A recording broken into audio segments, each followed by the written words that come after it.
Perdeu tudo em um acidente. Mas voltou a se levantar. O som dos monitores era a única coisa que rompia o silêncio no quarto. Um bip constante, pausado, que o lembrava de que ainda estava vivo. Mas o que isso significava agora? Que tipo de vida o esperava depois do que havia acontecido? Martin abriu os olhos lentamente, sentindo o peso do mundo sobre o peito. Seu corpo estava dormente, como se ainda não tivesse despertado completamente. A luz branca do hospital o cegou por um instante, obrigando-o a piscar várias vezes. Tentou se mexer, mas uma pontada de dor o impediu. Algo não estava certo. Virou a cabeça e viu sua mãe sentada em um canto, com o rosto escondido entre as mãos. Sua esposa, Andrea, estava de pé ao lado da janela, abraçando a si mesma. Algo em sua postura, na forma como suas costas tremiam ligeiramente, fez Martin sentir uma angústia indescritível. Andrea, sua voz soou rouca seca. Ela demorou um momento para reagir. Quando se virou, seus olhos estavam cheios de lágrimas, mas ela tentou sorrir. Martin quis se sentar, mas a dor o imobilizou novamente. E então ele percebeu. Ou melhor, sentiu. Ou mais precisamente, não sentiu. Olhou para baixo, para suas pernas. Mas só havia uma. O ar ficou preso em sua garganta. O que aconteceu? Sua voz tremeu. Andrea correu até ele e segurou sua mão com força. Martin, me escuta. Onde está minha perna? Sua mãe soluçou no canto. Andrea fechou os olhos, contendo um grito. Houve complicações, os médicos tiveram que amputá-la. O mundo parou. Não. Sua respiração ficou descontrolada, seu peito subia e descia violentamente. Tentou se mexer de novo, como se o simples ato de tentar pudesse fazer sua perna reaparecer ali. Mas o único resultado foi um vazio indescritível. Martin, por favor, Andrea apertou sua mão com mais força.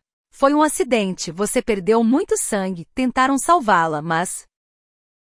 Martin fechou os olhos com força. Não podia ser real. Ele havia saído de casa como em qualquer outro dia. Havia dirigido até o trabalho sem imaginar que um caminhão perderia o controle na estrada, que seu carro ficaria destruído entre os ferros retorcidos. Lembrava-se da dor, do frio, das sirenes, das vozes gritando para que ele aguentasse. Mas nunca imaginou acordar assim. Não pode ser, murmurou. Não pode ser. André encostou a testa na dele. Estou aqui, não vou te deixar sozinho. Ele não conseguiu responder. Os dias seguintes foram um inferno. Cada vez que acordava, esperava que tudo tivesse sido um pesadelo, que ao olhar para baixo sua perna ainda estivesse lá. Mas o vazio permanecia. A dor, a frustração, a impotência, o consumiam a cada segundo. Os médicos falavam de reabilitação, de próteses, de adaptação. Mas Martin mal ouvia. Ele havia perdido algo mais do que sua perna. Havia perdido a vida que conhecia. A primeira vez que tentou se sentar sem ajuda, sentiu-se ridículo. Seu equilíbrio estava comprometido, seu corpo não respondia como antes. Cada movimento era um lembrete cruel de sua nova realidade. Um dia, Andrea lhe trouxe um espelho. Talvez te ajude a se ver, a aceitar. Mas quando Martin olhou para o reflexo, tudo o que viu foi um homem destruído. Arremessou o espelho ao chão. Andrea deu um salto de susto. Martin, eu não quero ver. Eu não quero isso. Ela mordeu os lábios, segurando as lágrimas. Eu sei que dói. Não, você não sabe. Ele gritou. Você continua igual. Você pode caminhar, pode correr, pode viver. Andrea deu um passo para trás. Pela primeira vez, Martin viu medo nos olhos dela. Ficou sem palavras. Não fale assim comigo, sussurrou ela. Martin fechou os olhos com força, tentando controlar a respiração. Mas não conseguia. A dor era insuportável. Os dias se transformaram em semanas. Martin foi transferido para um centro de reabilitação. Ali, cercado por outras pessoas em situações semelhantes, ele percebeu que não estava sozinho, mas isso não tornava as coisas mais fáceis. Cada exercício, cada tentativa de se levantar, era um lembrete cruel de tudo que havia perdido. Os fisioterapeutas tentavam incentivá-lo, diziam que ele estava progredindo, mas Martin não conseguia enxergar isso. A única coisa que via era o vazio onde antes estava sua perna. Andrea o visitava todos os dias. Tentava manter o ânimo, contar histórias engraçadas, falar sobre amigos, sobre filmes que eles costumavam ver juntos. Lembra daquele filme em que o protagonista também perdeu a perna? Mas ele se tornou um grande atleta, dizia ela tentando soar animada. Martim a encarava em silêncio. Eu não sou um atleta. André suspirava, sem saber mais o que dizer. Em uma dessas visitas, ela trouxe um presente. Trouxe algo para você. Martim olhou para a caixa sem interesse. O que é? Ela abriu a caixa e mostrou um par de tênis novos. Eram exatamente o modelo que ele costumava usar antes do acidente. Comprei porque sei que você vai voltar a andar. Martim sentiu o peito apertar. Eu só tenho uma perna. André abaixou os olhos, segurando os tênis contra o peito. Eu só queria te animar. Martim virou o rosto para o lado, fechando os olhos. Vai embora, André. Martim, vai embora. André deixou a caixa no chão e saiu apressada. Martim ficou ali sozinho, olhando para o par de tênis. Um deles parecia brilhar mais que o outro. O outro estava apenas vazio. Dias depois, o fisioterapeuta, um homem chamado Ricardo, entrou no quarto e encontrou Martim olhando para o teto. Vamos, campeão. Hora do exercício. Não quero. Não é uma questão de querer. É uma questão de precisar. Martim não respondeu. Ricardo se aproximou da cama e puxou uma cadeira. Sabe, você não é o único que passou por isso. Eu também perdi a perna. Martim virou o rosto para ele. Está mentindo. Ricardo sorriu, levantou a barra da calça e mostrou a prótese. Eu era jogador de futebol. Sofri um acidente de moto. No começo pensei que minha vida havia acabado. Mas depois percebi que minha vida estava apenas começando. Como você conseguiu? Perguntou Martim, sem esconder a incredulidade. Um dia de cada vez. E um passo de cada vez. Martim ficou em silêncio. Eu perdi mais do que minha perna, Ricardo. Perdi minha esposa. Ela não me ama mais. Ricardo olhou com seriedade. E você a ama? Sim, mas eu sou um homem incompleto agora. A incompletude está na sua mente, não no seu corpo. Martim baixou os olhos. Não sei se consigo. Eu sei que consegue. Mas a decisão é sua. Ricardo se levantou, deixou um par de muletas ao lado da cama e saiu do quarto. Martim ficou ali, encarando as muletas. Elas pareciam pesadas, assustadoras, como se representassem a decisão mais difícil de sua vida. Do lado de fora, André estava sentada em um banco, chorando. Ricardo se aproximou e sentou-se ao lado dela. Ele vai conseguir, mas vai precisar de você. Ele me odeia agora. Ele odeia a si mesmo. Você só precisa lembrá-lo de quem ele é. André enxugou as lágrimas e assentiu. Naquela noite, Martim pegou as muletas, respirou fundo e tentou se levantar. A dor era intensa, o esforço era descomunal, mas ele se recusou a desistir, porque pela primeira vez começou a acreditar que ainda havia algo pelo qual lutar. Os meses passaram e pouco a pouco, Martim foi recuperando a força.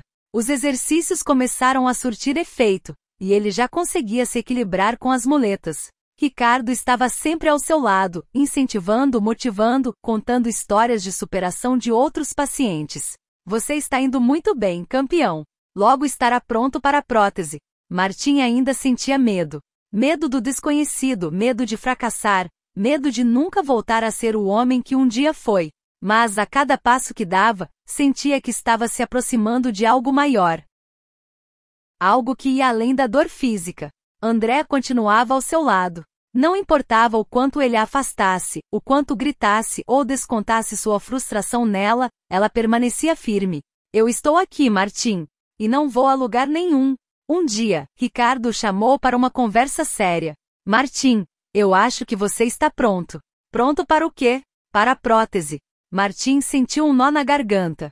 Eu não sei. E se eu não conseguir? A única forma de saber é tentando. Naquela tarde, Martim foi levado para a sala onde a prótese seria ajustada. O técnico explicou como funcionava, como ele precisaria aprender a usá-la, como seria difícil no começo. André estava ao seu lado, segurando sua mão. Eu acredito em você. Martim respirou fundo e assentiu. A primeira tentativa foi um desastre. Ele não conseguiu se equilibrar, caiu no chão e gritou de dor e frustração. Eu não consigo. Gritou, batendo no chão. Eu nunca vou conseguir. Ricardo se aproximou, ajoelhou-se ao lado dele e o segurou pelos ombros. Ei, olha para mim. Você já chegou até aqui. Não vai desistir agora. Martim fechou os olhos, tentando controlar as lágrimas. Eu só quero minha vida de volta. E você vai tê-la. Mas precisa lutar por ela. Com a ajuda de Ricardo e Andrea, Martim tentou novamente. Desta vez conseguiu dar um passo. Depois outro. E outro. Cada passo era uma vitória, uma conquista, um recomeço. Os dias seguintes foram intensos. Martim praticava todos os dias, caía, levantava, tentava de novo. A dor era insuportável, mas a vontade de recuperar sua vida era maior. Até que um dia, durante uma sessão de terapia, Ricardo fez uma proposta. Martim, temos um evento de corrida para pessoas com prótese. Acho que você deveria participar. Está louco? Eu mal consigo andar. E daí? O importante não é ganhar. É mostrar a você mesmo que ainda pode fazer tudo o que quiser. Martim pensou por um momento. A ideia parecia absurda. Mas algo dentro dele gritava para que ele tentasse. Na manhã da corrida, Andrea o ajudou a colocar a prótese. Seus olhos estavam marejados. Estou tão orgulhosa de você. Martim segurou seu rosto entre as mãos e a beijou. Obrigado por nunca desistir de mim. Andrea sorriu, tentando conter o choro. No local da corrida, Martim encontrou outros participantes. Alguns haviam perdido as pernas em acidentes, outros em guerras, outros por doenças.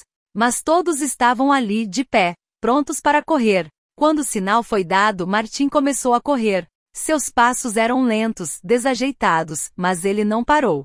A dor queimava, as pernas tremiam, o coração batia acelerado. Mas a cada passo ele sentia que estava deixando para trás tudo que o havia aprisionado. A multidão aplaudia, André chorava e Ricardo gritava seu nome. Quando cruzou a linha de chegada, caiu no chão, exausto, mas com um sorriso no rosto. Porque naquele momento Martim percebeu que não havia recuperado apenas a capacidade de andar. Ele havia recuperado a vontade de viver. Se você ouviu essa história, inscreva-se no canal Narrativas em Família e ative o sininho para não perder nenhuma das nossas histórias, cheias de amor, fé e emoção.